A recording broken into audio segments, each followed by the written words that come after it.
Welcome to the bold analysis.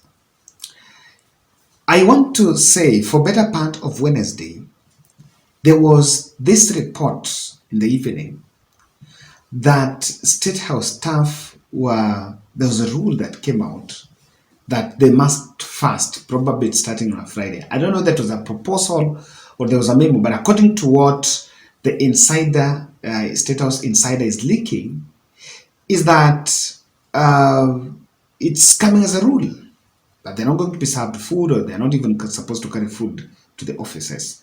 Of course, I've tried to ask those who worked with former President Uhuru Kenyatta. I don't know who gives food in government offices. Maybe people who work in government can tell us whether they're normally given food. I've always known, for the few that I know, they always go to the suburbs of the city and just buy their food. But then here is a request or a proposal for them to fast and pray for the country, and I don't know, for county governments.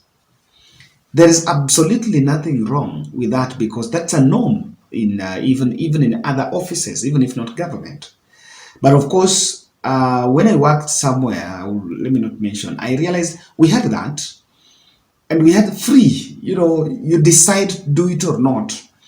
The point here is that we don't share the same ideology. We are not from this. We don't share the same ideology on matters of religion.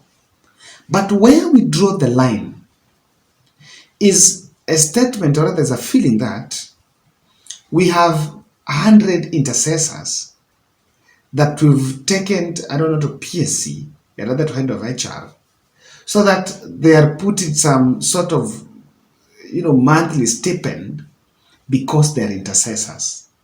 We are praying for them because they're intercessors, they're warriors. No. To President Ruto, if this can be something that is true, what they're saying is that there is faith diplomacy office under the first office of the First Lady. And according to the report that was coming, is that there are a number of intercessors that have been lined up, and their names have been submitted, I don't know, to the HR, so that the HR now, or rather the PSC, is struggling to find out how these people can get their way in the payroll, because you need to have job description. There is no job description as an intercessor. These statements are coming now. And number one, what should actually worry the Statehouse team here is, for this statement to leak out in the media, it means that not all workers there are in agreement with it. During the day, I think I did some analysis, and I said that if you make a feeling, if you want to make, if you have a narrow thinking that everyone is supporting you, then you are wrong. You must know that even within, you have critics, you have other people that are just working because they're employed, and they are not into the shenanigans. Ladies and gentlemen, I want us to look at this claim, and in this video, I just want to try to debunk that, because I strongly believe that we have more serious problems we need to handle. Kindly subscribe to our channel, click the notification bell, and like our video. Thank you very much for supporting us from every part of the globe. Asanteni sana. For those who share our videos, we don't take it for granted. Ladies and gentlemen, I was listening to parliamentary report. They were debating, I think, the report, the budget, supplementary budget report. That was yesterday on Monday.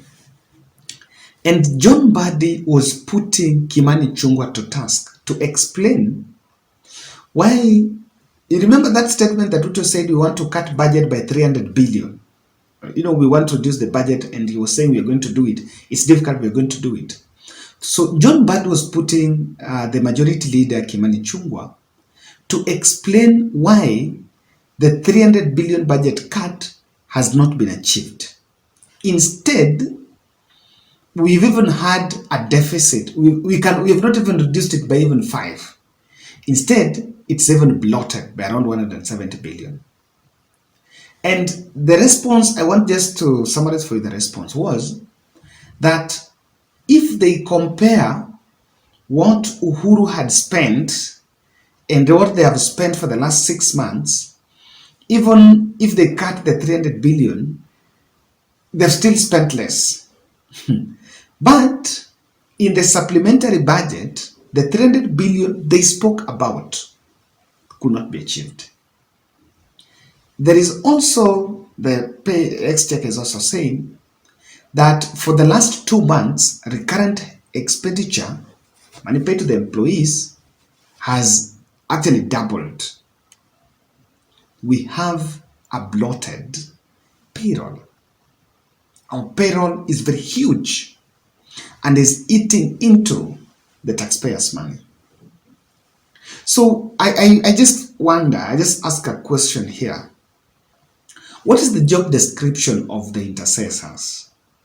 Clearly you can see that this could be a plan just to make sure that you reward the clergy, the clergymen who campaigned and as government is taking shape, despite the fact that some of them were promised jobs here and there, those jobs cannot be, it's not possible because there are many interests on table. And those who cannot be accommodated in the government structure are now getting, there's now arrangement for them to get tokens. If you ask me, those are just tokens given to people, to members of the clergy, so that they will not feel dissatisfied or they will not feel that they have been abandoned by the government. So you ask yourself, you try to wonder, why don't we have more pressing issues?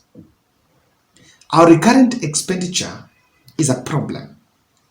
And we have, and Kenya Kwanza have come out with a plan saying that we want to upscale our tax collection so that when we upscale our tax, we can start servicing our debts using taxes here, so that we stop borrowing to pay for, we stop borrowing to pay our salaries. In that plan, we can also free up more cash for development. And let me tell you, the economy question, I don't think is going to be fixed solely or exclusively by the hawked prayers. In fact, now if you are telling them to do that and fast and pray for the country and hear that, but it's then forcefully, like some people are uncomfortable with it, because the ones who are leaking this information from Statehouse are people who are uncomfortable with it.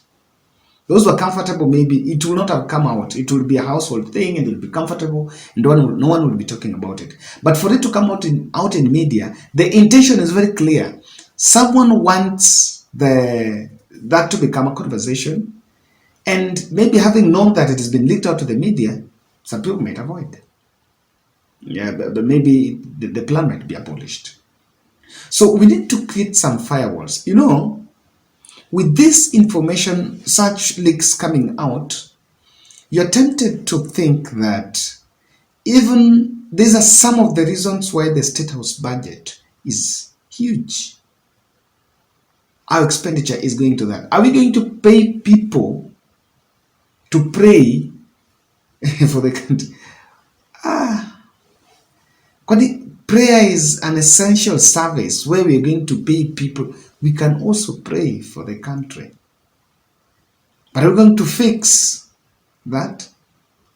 The 100 people we are paying, and I wonder, I'm even worried it might be paying their salaries and some other packages and allowances here and there. We need to fix one thing that will actually bring KK down is the ghost workers. Now, in short, those are just ghost workers, to say the truth. We don't want to call them ghost workers because they are not ghosts. We should not tell them ghosts because they are intercessors. Now, they are most one of the intercessors. But then, we cannot allow ghost workers in the payroll.